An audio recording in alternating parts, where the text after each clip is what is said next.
Good morning. I hope you're all feeling well this morning. It's a very sunny day here. Nice weather, nice new house, and I'm finally settling in. Still got a lot of things to move around yet, but we're getting there.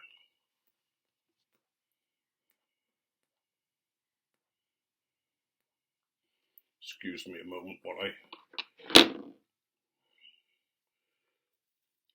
just tamper the pipe and make sure it's lit properly.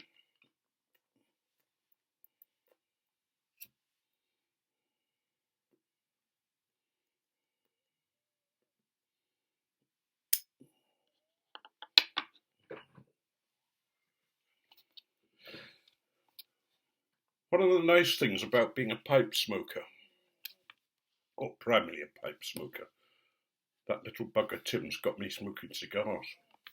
Can't afford it.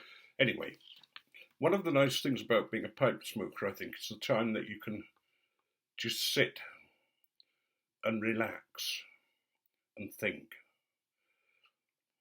Carolyn thinks I'm working in here. She thinks I'm tidying up and sorting boxes out and doing all those sorts of things. But often I'm sat there with my pipe when I can get the bugger to light.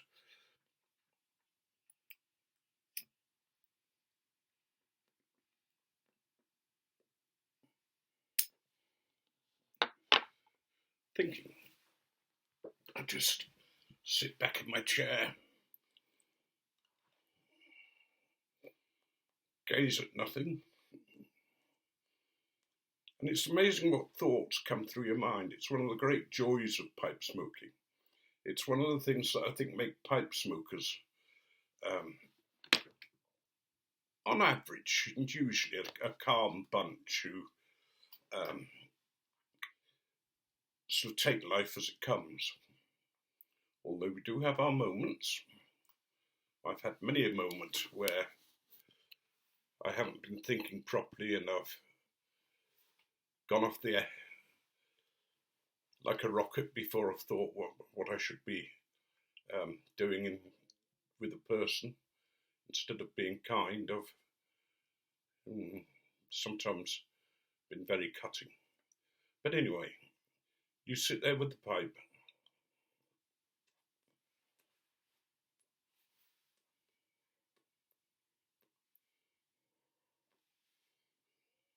Sometimes you're thinking about things that you have to do, about ways of doing something. Thinking about family, friends, whatever. But usually, my mind just wanders.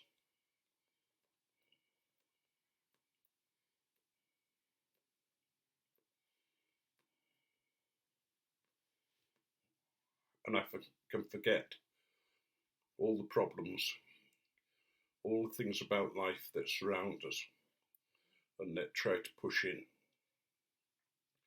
And I think that's why, on average, pipe smokers actually do live longer, because they're relaxed, their body's got time to regroup, and your soul's got time to catch up with you. There's a story about a group of porters who were taking this explorer through Africa, and they suddenly sat down. It's been a long hike and they've been carrying heavy loads, and they all sat in a circle and just talked together amongst themselves.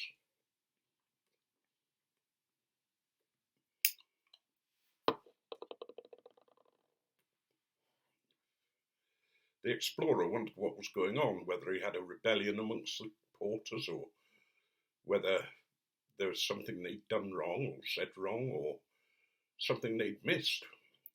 So he spoke to the native guide that he had and said, look, what's going on? Why has everybody suddenly sat down?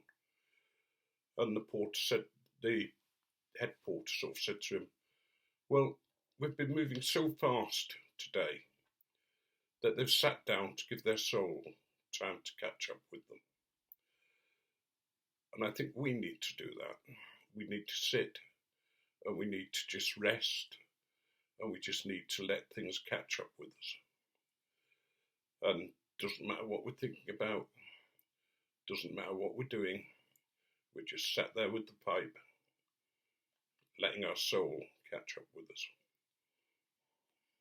And it's usually on days like that when I've smoked, I've had a good smoke. It's been a smoke that has been satisfying and pleasant.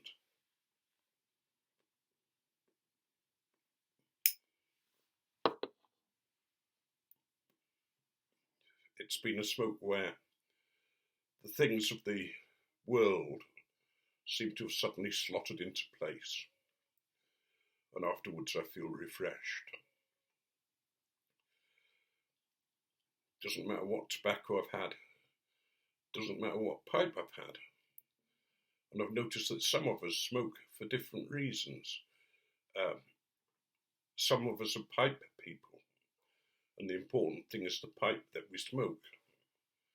Others are tobacco people, and it's important what blend of tobacco we smoke. And when we're new, we tend to go over the top. We tend to buy pipe after pipe after pipe, and we tend to chase tobacco blends. And I'd like to sort of suggest, if you're a new smoker, that you don't do that. You know, if you think about it, your granddad, who probably smoked a pipe, even if you didn't know it, because everybody smoked a pipe a few years, you know, in those times. He only had probably maybe 1 or 2 pipes, and he'd smoke one pipe until it filled up with gunge, until there was a very little hole that he stuffed his tobacco in. And he might never think of cleaning it, never think of reaming it. He might eventually try and take out some of the soot and gathering there, the detritus of smoking. But when his pipe was old and past it, he may throw it away and just get a new one. Or he may tuck it in a drawer and leave it there as an old friend, something that had given him satisfaction in life, but now needed its rest. And one of the things that the move sort of made me think about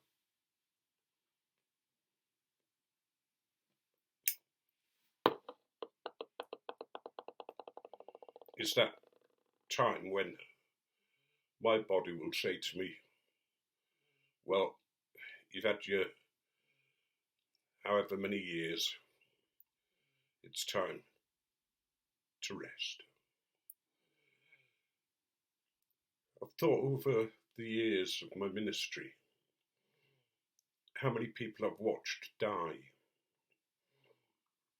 Some have been so easy, so gentle deaths. The one I'll always remember is George. He was a winder man in the mine. He was a very quiet man, very happily married with his wife, looked after his father-in-law, obeyed his father-in-law till the day his father-in-law died.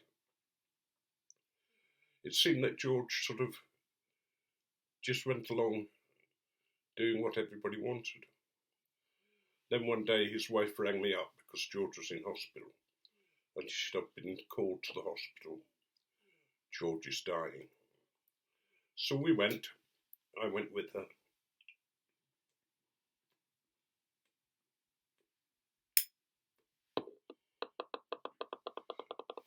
And George was laid there in his bed. When his wife came in, he perked up a little bit and was pleased to see her. And we were sat there quietly with him. And I'd suddenly realised that George was waiting instructions. Seems odd to say, but George spent his life following instructions. And I turned to his wife and I said, give George a kiss and tell him goodbye. And she did, and they had a little chat, and George looked at me and I said, George, if you want to go, you can go. Sandra's all right. She's able to look after herself. And you need the rest. You need to say now is the time. And he said, can I? And I said, yeah. No. And George said, settled down, closed his eyes, and died. It's just, I've never forgotten it. There are other people I've been in who have been fighting death and struggling it with it. Sweat pouring off their head, that cold sweat, that awful pallor that they had. And when I've gone in, I've usually said, can I pray with you? And laid hands on their head maybe and said a prayer for the peace and for them to just let go. And it's amazing how often that peace has come and the person stopped struggling. And after a few minutes, again, they've died. Sounds morbid, doesn't it, talking about death and dying? But if you think about it, we die a little each day. We go to bed at night and we're here. You're laid on your bed, you're aware of everything around you. And there comes a time when it's suddenly gone.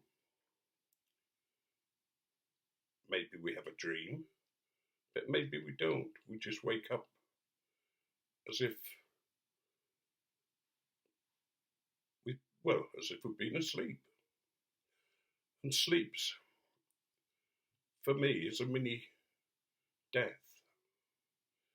It's that time where you can do nothing. You're asleep. Nothing to think about. No jobs to do. You're just not there until you wake up. And I think that's what death is like. I don't think it's something we need to be afraid of. And there was a time when I was very afraid of dying. I think it's a time when we just allow it to happen. Yes, I think there is a sense where most of us are afraid of the process.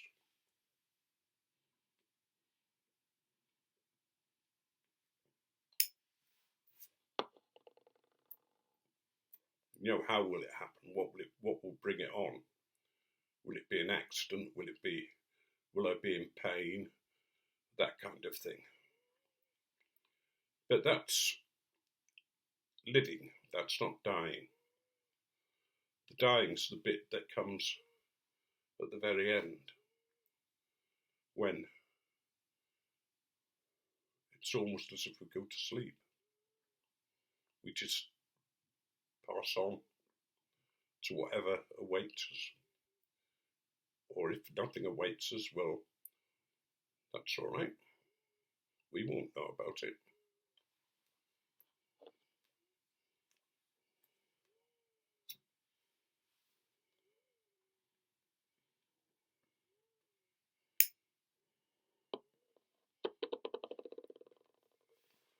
We won't be worried about it. And if there is something, well, we meet that new life as it happens, like waking up. What I'd like to do is to just be sat in my chair, smoking my pipe, and just going. Amongst all those thoughts that we have, amongst all those struggles, amongst all the things that's been tiring us in life.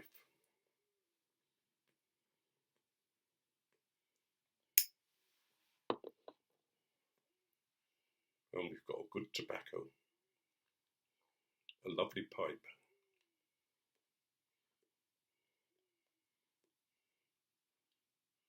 And it's like that. Now I'm sure that I'll be very, very, very lucky if that's the way it happens. But my pipe, my lighter, and my tobacco help me to think about things, even important things like death, and help me to work through them.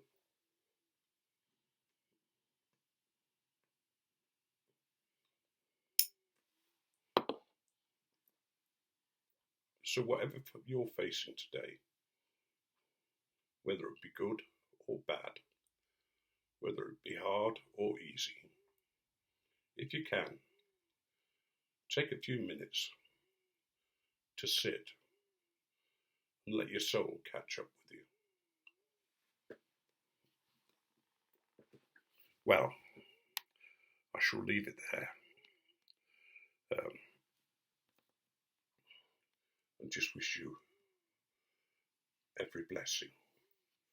Whatever you'd wish for yourself, may it come to you. Bye.